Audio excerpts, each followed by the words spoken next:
wallet.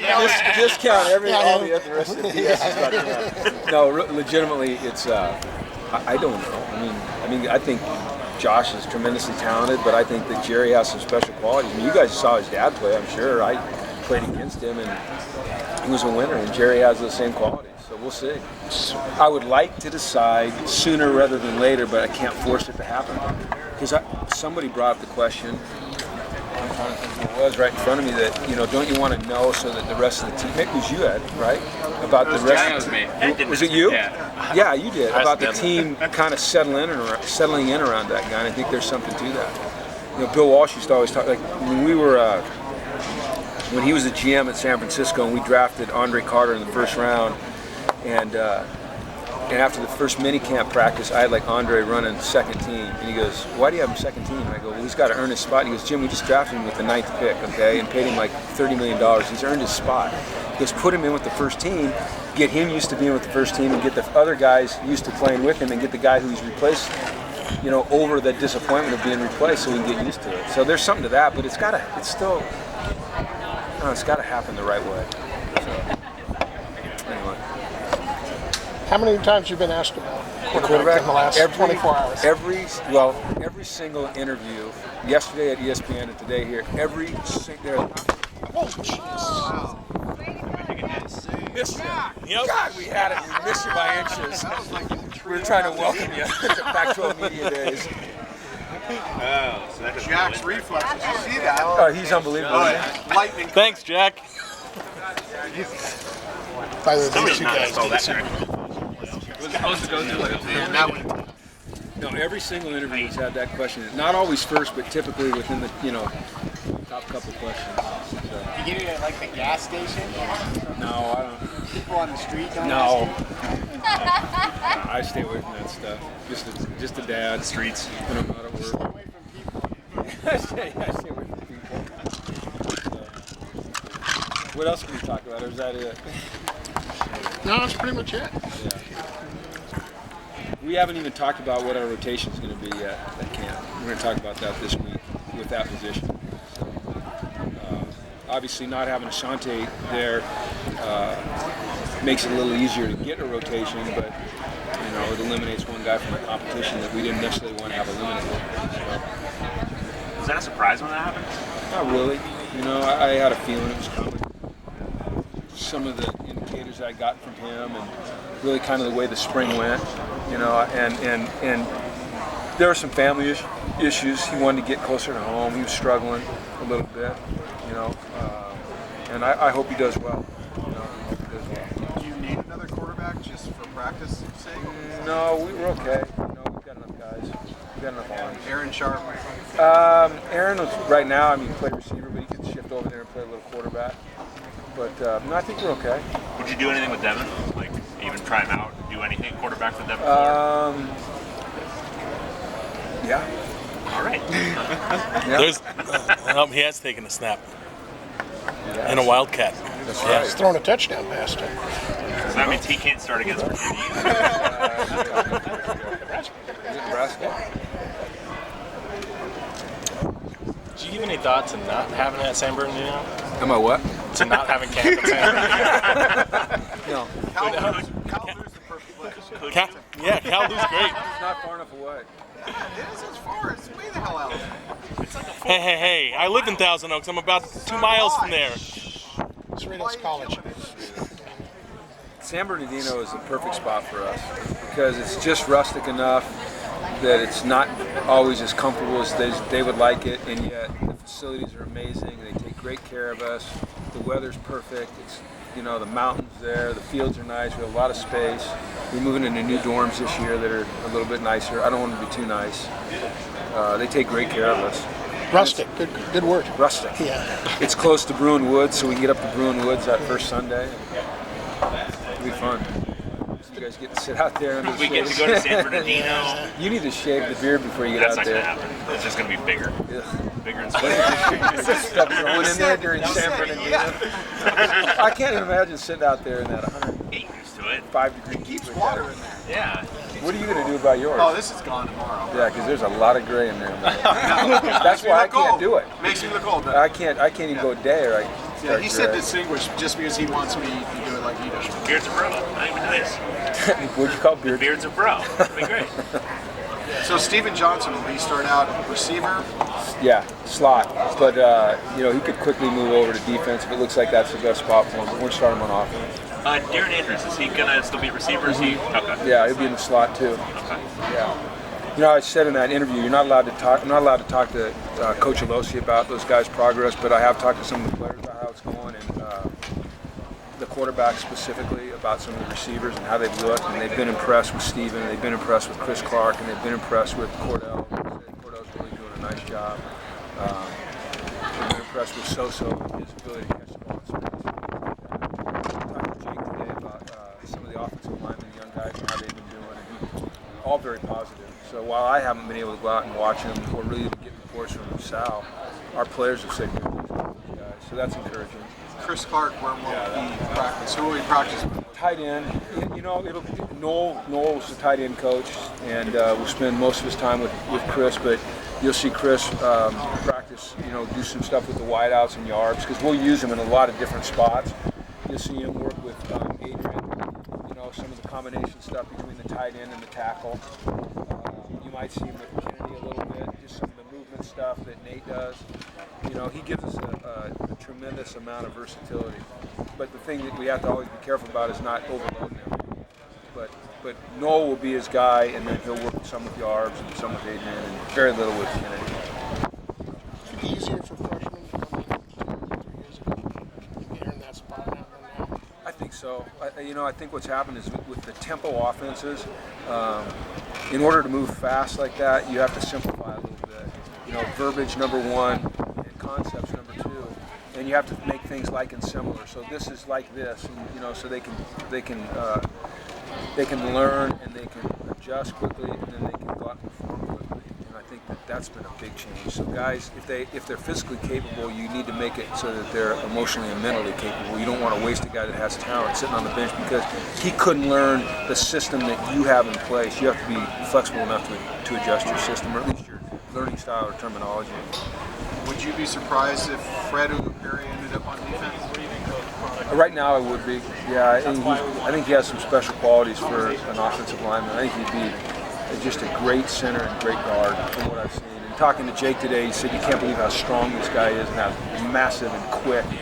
And now when he came to our camp, the big man camp last year in that battle of the Bruin, he was just a monster on defense too.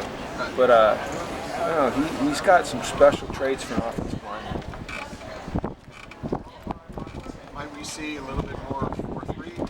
You will, yeah. But the thing is, and you guys know, we talked about this before. We'll say our base defense is a 3-4, but the majority of the time we're in a 4-down look anyway, because we're in nickel so often. And then we've gradually shifted away from 3-4 as our base defense more into 3-4 looks, but we can do both.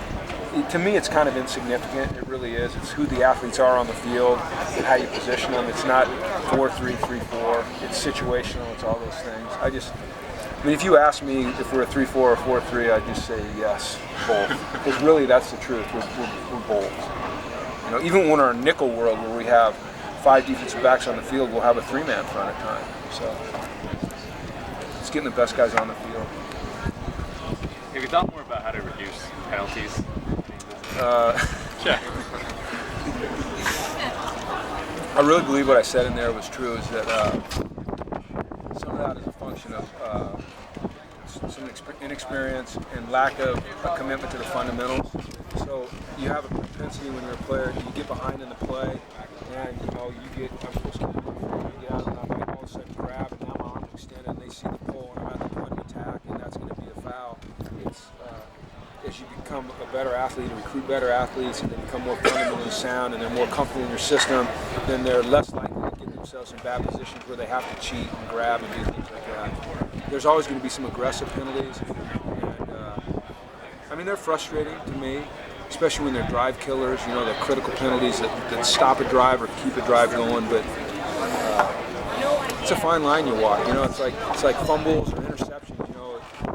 Sometimes the more you talk about it, fumbles, the more it happens, or you can't get any sacks, and you start talking about you don't get any sacks. It's just sometimes you gotta relax a little bit. And bringing in the officials did help us. It really did help us. It gave us, I think, it just put emphasis on it, and it gave our players an even better understanding than they already had of what exactly a foul is. So. Pac-12 is officiated differently than other leagues, just because some of the teams were penalized a ton. It wasn't just. Yeah, I don't know. Larry Scott would be the guy to ask about that with regards to the statistics. It's probably officiated a little bit differently because the game's played a little bit differently in the Pac-12. And there's a lot of plays. It's fast. The ball's in the air. The field is spread wide open. It'll be interesting to see what happens this year. We have a new, head of officiating. He comes from the NFL. He's putting a structure in place that's going to be, to me, a criteria that's going to be very concise. And we're going to go back and meet with him today, and we're going to go through film. And I said, you can make a rule, but it's how the rule's interpreted that really matters. And do the players and the coaches understand how the rule is going to be interpreted? There's nothing more frustrating. Any rule you make, we can live with, as long as it's judged consistently. What's frustrating is when week to week rules are not interpreted consistently. So you might be able to play one way one week and the next week you can't play that way, and it's maddening, and it's not fair to the players. So I hope they fix that, because it was a problem. What do you do in that case? You send in clips? I don't. I'm beyond that. It doesn't. I stopped doing that in the NFL because it didn't do any good. It just further frustrated you. But you'd get over on Monday, and then on Wednesday you'd get the thing back from the league that would say, yeah, so we looked at your 12 clips, and screw you, basically. You just have to relive it. So I just stopped doing it. Honestly, so I'm not doing it anymore. Screw you. Well, they didn't say that, but eventually they were kind of saying that. Yeah. Actually. Reading between the lines is kind of a specialty. So. I think it's your specialty. No. I clearly hear start a quarterback who's not taking a snap. That's not reading between the lines. That's You heard it first.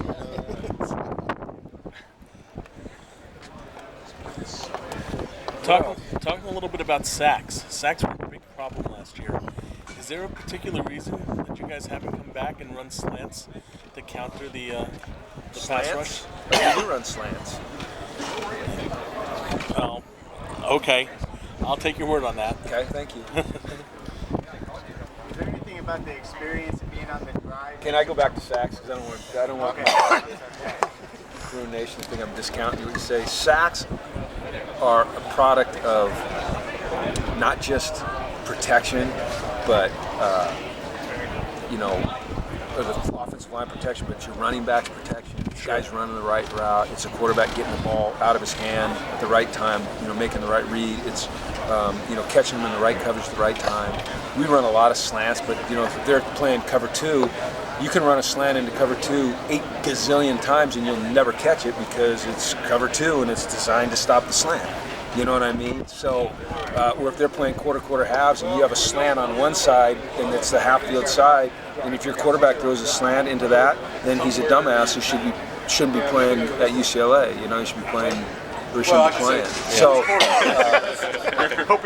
so those are kind of simplistic answers, like throw more slants or throw on 3 steps, or why don't you throw deep more often? It's interesting because every pattern that you create has a short, intermediate, and deep route. And sometimes you're attacking the middle area attack. You might be attacking the middle area of the field with a short, intermediate, and a deep route. Like a shallow cross, a deep end, and a post over the top. Or you might be doing an outside vertical stretch. So you're attacking the flat, the intermediate, and the deep. And where the quarterback throws that ball is dependent upon the coverage that he gets or the techniques that's being played. Then on the backside, you might have a slant, but like I said, if they roll up to that side, then your quarterback's going to work this side. But if the corner sloughs off on the go route, then you're going to throw the corner. If the corner sloughs off on the 7 route, then you throw the flat route. And says, why are you always throwing short? Well, because they took away the deep. Right. So it's much more. It's not complex as it's football, but it's much more detailed than just throw a slant, or yeah. Throw on 3 steps or huck it deep. It's just there's more involved. So, is there any correlation between maybe a guy like Brett, who is such a talented runner, and the number of sacks where he has that decision? Oh, yeah. Whether a guy who's not a great runner is looking to throw the ball? I've said this a lot about Brett. Is that he was like Mike Vick in his approach to the game, and that they never ever wanted to concede a play. Like they always thought they could keep it alive with their feet, and therefore sometimes they, if you get tackled at the line of scrimmage, that's a sack. So, it might be a 1-yard sack, but it still counts as a sack, and that's completely different than a 12-yard sack. And what I think you'll see out of our quarterbacks this year is a different approach. They're not necessarily, no matter which one it is, they're not necessarily runners, but they do have the ability to stay alive in the pocket, and they might be more willing to concede the play, throw it away, and get to the next down. Brett just hated to concede a play. He hated to concede a play. Hated it. And so therefore our sack numbers that was another reason that they were exceedingly high, not just last year, but really all 3 years I've been here. It seemed like that got settled a little bit with Connor McDermott coming in. It did. Towards the end of the year, one of the other things that we've had so much inconsistency up front, as you guys know, and towards the end of last year, we finally settled into a group of 5 that played together a lot. Having Connor go out and play so well, Caleb doing well at the right tackle, it became a lot more comfortable for them, and Brett standing behind them. So we got better. And then you've got to have receivers that can win. They got to win. They got to create windows that the quarterback can throw it into, and then he's got to let it fly. So. Gotta go. Last question, guys. All right, Who's your quarterback? Doing the drive last year, was there any surprise from that experience? I wasn't expecting it to be so unobtrusive and easy. It was awesome. They never got in the way. They told some great stories. They kind of melded into the team structure very easily. I'd recommend it to anybody. It never felt like we were put out or put on the spot. It was great. It really was. Were you involved in the editing of what goes out? Josh did most of it, and then if he, we kind of have the kind of relationship that we know what the message we want to be and what we really don't want and what we'd like to promote, and then he would preview it and then kind of send me a couple things and say, what do you think of this? And a lot of times I just trusted him. Did you watch it when it aired? I would usually watch it before it aired online. He'd give me the take and I'd watch it without the commercials. I was interested in it. I thought they did some really neat things with the storylines about players. I think anytime you can tell positive stories about these kids, because there's so many diverse backgrounds that they come from and so many really interesting and unique stories. You talk about Kenny Clark's story, and it was fun to watch Jordan Payton talk about clothing and how many more did they tell? Brett and his family. Almost diving. Yeah, going off the cliff when he was so afraid to jump. And we see that stuff every day, but most people only know them as guys in jerseys and helmets. And so it's kind of cool. Yeah. So, okay, thanks, guys. All right. Take care. Have a good evening.